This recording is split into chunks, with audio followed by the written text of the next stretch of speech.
जिला पाणिकोइली थाना बड़बिरुआ गाँव में विलंबित राति डकायती 5टी घर सुना गहना लुट होता बेले जड़े महिला आहत होती।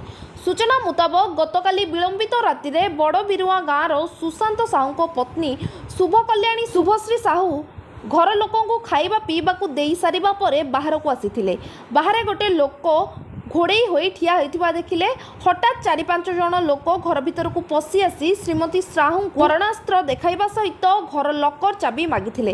तेबे श्रीमती साहू तुरंत डकायत को डरी चाबी काटी देइथिले। डकायत माने घरर लकर भांगी घरे थिबा टंका और सुना गहना लुटी नैथिले। तेबे एहा पूर्वरु डकायत माने गाँर आहुरी 4 जनक घरे पशिबाकू उद्यम करी विफल हेबा परे सुशांत साहू घरे पशिथिबा जणा पड़िछि। सेपटे अभियोग परे पाणिकोइली पुलिस घटनास्थल रे पहुंची घटनार तदंत आरंभ करिछि। Bureau report news 24 Odia.